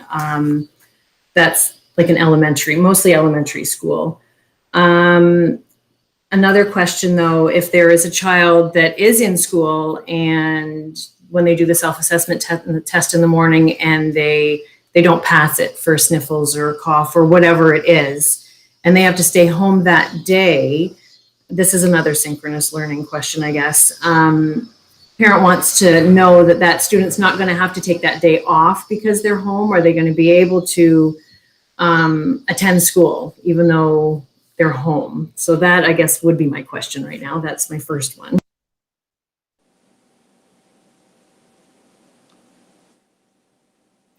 Superintendent Farron. Thank you for the question, Trustee Bouchard, and through you, Mr. Chair. Typically, when a child is absent for a day of school, and I'm thinking this is just a one-off, that day they have the sniffles, they have a runny nose, they're going to stay home, which we want them to. Typically, the classroom teacher would usually communicate whether if they had some sort of Google Classroom already established, or when they return, they would post that work and keep that person engaged. So that's typically what happens in a regular school environment, or they would provide them opportunity to catch up when they return. So I guess it would depend on the length of the time that they're away. But again, if it's what you're describing, where it's one day they don't pass, that they're not able to attend, our teachers do have that opportunity. Many do maintain a Google Classroom. I'm not saying whether that would be synchronous or asynchronous, but in the past it has been more asynchronous, where they would post information for their students and then they can keep up to date. So that's the best answer I have for you at this point, but I hope that helps. Okay, understood.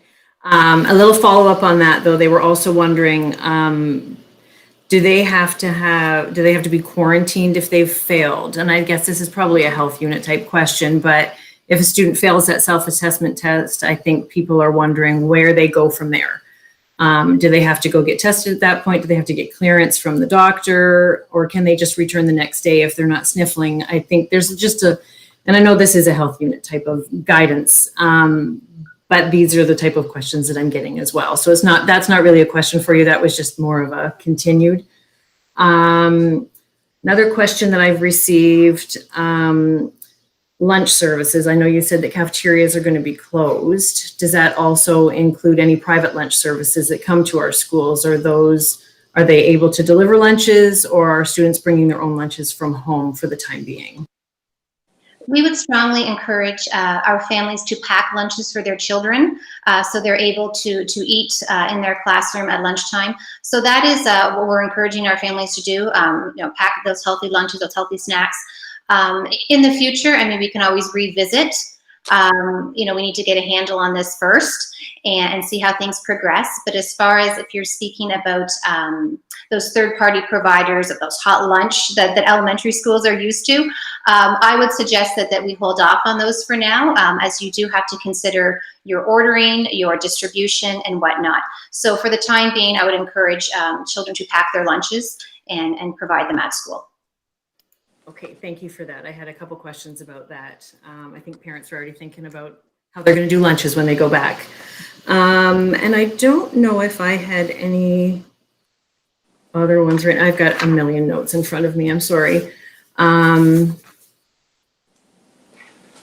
I think that might be it for right now. Oh, no, I do have one more. In terms of secondary, the days that the kids are not at school, that the students aren't at school, so when the Cohort A or Cohort B is home, what will their day look like on the days that they're not at school? Thank you for that question. Executive Superintendent Burney, please. For you, Mr. Director, thank you for the question, Trustee Bouchard. From the perspective of if you have students attending Cohort A for 3 days and Cohort B for 2 days, and then you're asking the question, what is Cohort B doing on the days that they're at home waiting to attend? So we are looking at a combination of perhaps synchronous and asynchronous learning at this point, nothing definitive until we can figure out the other portion of the question around remote learners, our Cohort D.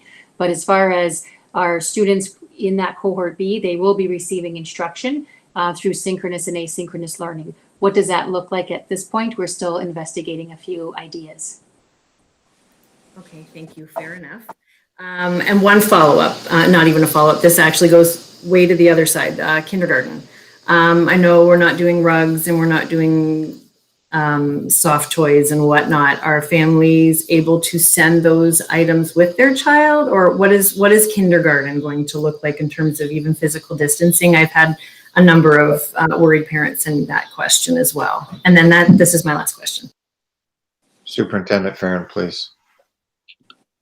Yes, Trustee Bouchard, we've actually had the opportunity to work very closely with our early years teacher facilitator, and she's done a lot of research on what kindergarten could look like, come September. And first and foremost is creating a safe environment. So we know that any materials that are not easily cleaned and disinfected, we will be removing those from the classroom. So such as your plush toys, your dress-up toys, anything, again, those porous materials such as those natural elements. Again, we want materials that we know that can be easily cleaned and disinfected. As far as what it's going to look like, again, I think teachers are very creative in developing their space that's going to facilitate that independent play, but also not stifle that need for socializations and play, because we know play is so critical to children's development. So they're going to design learning opportunities that will naturally encourage, that distancing. But again, we have to think of our children's mental health and well-being. And we do know that they are cohorted for the day. They are screened coming into our schools. They're going to be practicing hand hygiene and respiratory etiquette. So we have these factors in place. We want the experience to be a positive one for them. So, and they're very, again, very creative in strategically scheduling the students as well. So we may have a group that's outside, and we know in kindergarten, outdoor play is pivotal. So there may be a group outside, and we know that that's the ideal environment when we speak of COVID. And we may have others inside, playing. But again, they will teach those skills of how to play separately together. So we do have resources that we will be sharing with our kindergarten educator teams. Okay, thank you very much. And thank you, all of you, for this presentation, for the work that you've done over all of these months. You've had a lot to deal with and a lot of changes thrown at you, and I appreciate it. It's not unnoticed. And if I have a lot of questions, it's not meant that I don't think that you're doing a fantastic job. They're just things that have popped into my head based on my personal experience and questions that have been asked of me.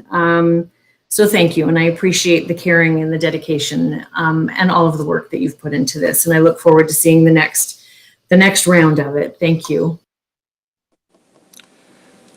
Thank you, Trustee Bouchard. Does any other trustees have any questions? Okay, just to follow up on the comments that were made, there's a little bit of confusion here between synchronous learning and virtual or learning that's taking place. So, for example, in the secondary panel, like I said, when those students are not attending school, because they're only going in 2 days 1 week, 3 days the next week, on the days that they're at home, that's not going to be synchronous learning in terms of they're not tuning in to what's going on in the classroom because they've already taken that because they were there for the first 2 days. This is going to be new work, new assignments, or am I misinterpreting this? Thank you for the Thank you for the question, Trustee Valentinas. We have not, we're in the process of negotiating that right now in terms of what that's going to look like. And until we get the memo, the PPM, which defines what synchronous learning, the amount of synchronous learning, I can't answer that question at the time. Okay. But our strategy, Trustee Valentinas, is regardless of whether you're at home or whether you're in class, we hope that you will have access to some type of synchronous learning through some technological advancements that we'll be able to use. That is our hope moving forward, without being too specific. And I hope you understand I'm not trying to avoid the question. I just can't be. I understand the smiles on everyone's faces. This is, yes. In terms of the course material which is being developed for those students that are not attending, well, I guess that ties in with the synchronous learning, because if we have the synchronous learning, they'll be able to tie in with what's going on in the classroom as opposed to doing strictly online. Okay. Trustees, any further questions on any of the presentations or any aspect of the school reopening plan? Trustee Valentinas, can I make one last point? Please do. I'd like to make one last point. My last point would be what happened in March and when we went to virtual learning. That was a stopgap measure for us as a board. It was the first time through it. We had a lot of learning to do. We did a lot of learning quite quickly. We had a lot of devices to help support our families, as well as providing opportunities for many families to get internet access.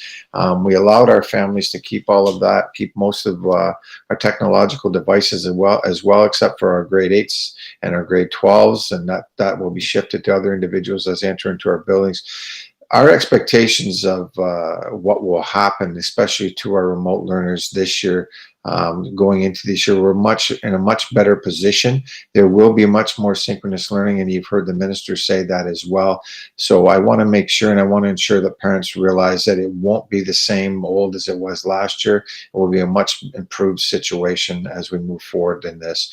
And like anything, we're only going to get better each day and everything that we do as a board, because we want to be better today than we were yesterday, and we definitely want to be better tomorrow than we were today. Thank you. Okay, trustees, if there's no further questions, we're going to move on. Beth, I believe we voted on this motion and we tabled it, correct? Yes, we did. Yes, we did. There are no other committee reports.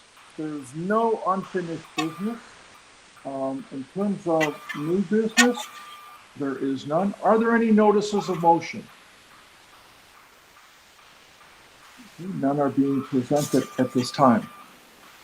In terms of remarks, very simply, I want to commend our administration. I don't know if the public fully realizes the amount of work that has gone on in a shifting environment, in a challenging environment, where you're getting directives, one day, and then different directives another day, and you've got different ministries involved. We've got the Ministry of Health, you've got the Medical Officer of Health for the province involved, we've got the local medical officers of health, and we've got discussions with the coterminous boards, and of course still ongoing discussions with our staff and unions. So it's a very, very complex. But the underlying theme is that the health and safety of our students is paramount. And all the decisions which are being made are made with that as the ground basis, as the root of everything. So as we move on, I think the director mentioned there's going to be, it's a fluid document. There's going to be amendments, changes, refinements. The ministry comes out with some different guidelines, pretty well every other week. And as we move towards the opening, that will continue to do so, and even after the opening. But it is a partnership. And it's a partnership that we as the board have with our students and their families, with our staff and our administration, with the public, and very simply a partnership that we have, as we said, with the health community, the health science community, and the ministry. So we're all working on this. There are challenges. It is challenging, but I'm very, very confident that the administration, which has been working all summer long and all spring long, bringing this forward, will continue to devote that, energy and enthusiasm. And, we're beyond the burnout. There is no burnout. It's all about, we're going to get this done. We're going to get it done properly. And that's what they're doing. And that's what you saw this evening in terms of the delivery to date. So once again, thank you. Thank you for the work you've done, for the work you continue to do, and for the challenges that we're going to be meeting. Thanks again. Remarks and questions by trustees. Director of Education, Mr. Director, do you have anything that you want to still add? Yes, I do, Mr. Chair. Thank you. Please. Very quickly. I'd like to take this opportunity to congratulate and thank our entire senior team for the endless hours spent working on the return to school plan and the implementation of the protocols to assure the health and safety of our students and staff. The care and professionalism at every level, senior administration, principals, facility service staff, just to name a few, have gone beyond expectations. I would like to thank trustees, parents, students, and our community partners for their patience. We realize this has not been an easy and have been very uncertain at times. We strive to meet the needs of our students and parents, but know under the circumstances that may be difficult. Again, thank you for your understanding and patience, and please know in your hearts that we're doing everything possible to continue to offer the exceptional education for all of our kids. Thank you, Mr. Chair. Thank you, Mr. Director. Father Larry, as the board chaplain, comments, remarks? Mr. Chair, I echo what you said, and just in terms of the professionalism of our director and his staff, his leadership team, we saw it at work tonight. The tremendous knowledge that they bring, the organization that they have, thought this through. We're so very, very proud of you, Mr. Director, and of your staff, each and every one of you. It shines through, and the public that stayed with us tonight now have seen the true colors of this board. So thank you. God bless you. Are we ready for the closing prayer, perhaps, Mr. Chair? Not yet? No, we're going to have remarks and any further questions by trustees, and then, Father, if you can, we'll call you back for the closing prayer.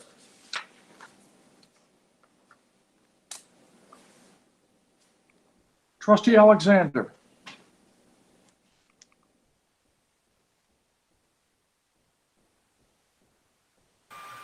I believe he's left the meeting, Mr. Chair. Okay, or maybe just stepped out for a second. We'll come back to him. Trustee Bouchard. I promise I have no more questions. Okay. And I've already had my comments, so thank you. Thank you. Trustee Master Matei. I've said all I want to say. I have the utmost confidence that we will take this challenge to greater heights, and we're going to be all in it together. Thank you. Thank you, Trustee Master Matei. Trustee Polifroni.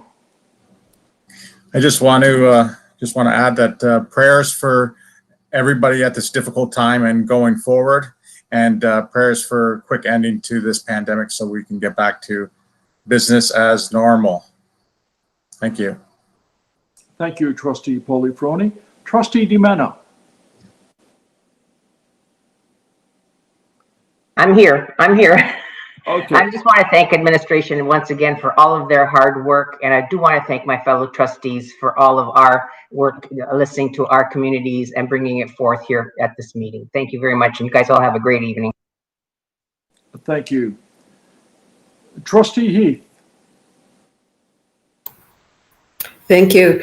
I too just want to again congratulate our team. The work has been hard, but it has been out of love for families, and we want to serve them well. And I too will add a prayer. Families who have been in touch with me have appreciated knowing that they are in our prayers. And, being a Catholic community, it's been assurance for them that they know we are thinking of them. We know they have a tough road. They've been on a tough road, have a tough road ahead of them, and that we continue to pray for their strength and perseverance and courage at this really difficult time. Thank you. Thank you, Trustee He. Trustee DiTomaso. I want to thank the senior administration for the great work they've done and continue to do. Thank you from the bottom of my heart. God bless you all. Thank you, Trustee DiTomaso. Vice Chair Soulier. Thank you, Mr. Chair. Just a thank you to administration and our school staff for all the efforts being put forward, and looking forward to updates as we move closer to the start of the school year. Thank you. Thank you. Student Trustee Malott. I understand you've got some comments, and you've been busy and been doing some work. Please. Yes, I do. Thank you, Mr. Chair. So is it okay if I present my screen in a second? Absolutely. Sure. So I've spent a great amount of time as a personal initiative consulting students and my peers across Ontario regarding their questions, thoughts, and even concerns about returning to school in September, just to see where students are at. So I decided to conduct a survey that asked 5 simple questions, and I will actually present now. I will present my screen, I think.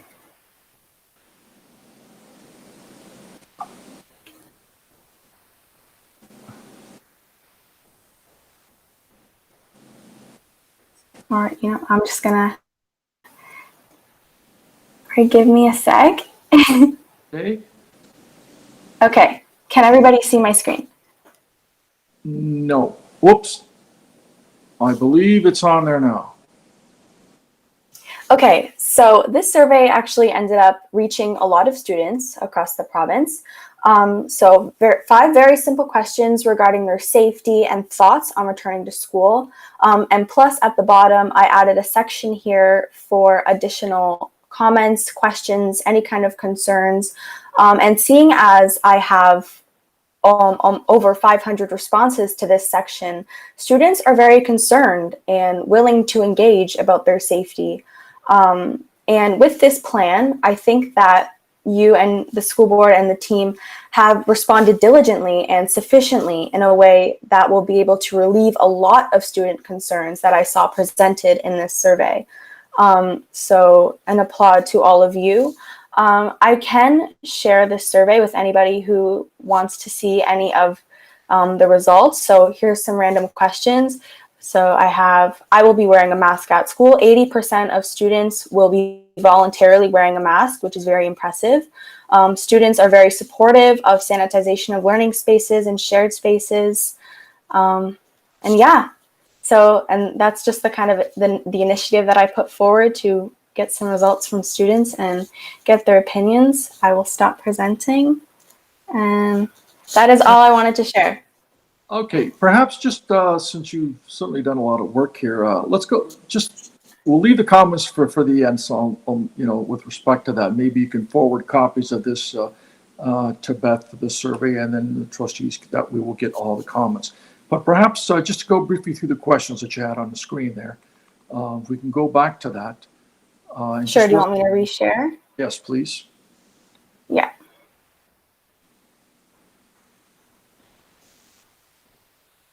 Okay. Thank you. Okay, so let's go to the first question. So I feel that the provincial government is putting my safety first. The most popular response was no. So keep in mind that this survey was put out before any of the plans were released. The survey was put out last week. So these are based on responses from students this time last week. Okay. Next question. Regularly scheduled sanitization of learning spaces, shared spaces, and restrooms are necessary. The most popular response was yes. Next, I will be voluntarily wearing a mask at school. The most popular response was yes. And next, do you feel that your school board should provide you with PPE? The most popular response was yes. And lastly, I will be returning to school in September. The most popular, actually, it's tied between undecided and yes. And this is out of about 1,500 responses. And here are a bunch of students' questions, comments, concerns. With respect to that last question, so this survey was sent out to post-secondary students only, correct? Yes, yes. Okay. Yes. Okay.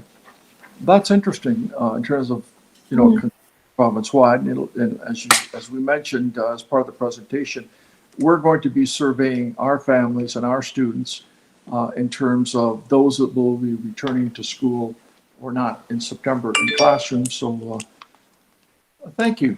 I know that to proceed, we normally are done with the questions, but I'm going to give trustees just a brief opportunity if there are any questions of student trustee Malott with respect to this survey, which we'll then share with everyone in terms of the details of the comments.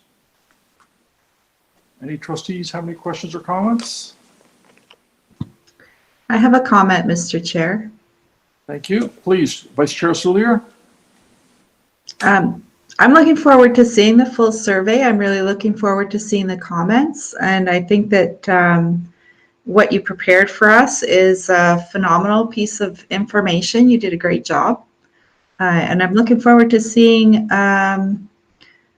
your representation of our secondary students in this school year. So thank you for your efforts and thank you for sharing that. Thank you. Thank you so much. Other trustees, any questions of student trustee Malott? If not, student trustee Oglin, do you have any comments or questions you'd like to make at this point? No, I have no comments, questions, or concerns at this time. Thank you. Thank you. Thank you to both student trustees for their, certainly participation in this particular meeting, and we look forward to working with you in the next school year. There are no pending items. Future board meetings. The next meeting, of course, is going to be Tuesday, August the 11th, which is next week. There's no necessity to adjourn in camera at this point. Father Larry, if you could lead us with a closing prayer, please. Thank you, Mr. Chair. As we know, God and Jesus is our Lord, our strength, but Mary is closely behind. So we look to Mary for strength and for inspiration during these COVID-19 days. Let's close by praying. Hail Mary, full of grace, the Lord is with thee. Blessed art thou among women, and blessed is the fruit of thy womb, Jesus. Holy Mary, Mother of God, pray for us sinners now and at the hour of our death. Amen. In the name of the Father, the Son, and the Holy Spirit. Amen. Thank you, Father Larry. This meeting is now adjourned. Thank you, everyone.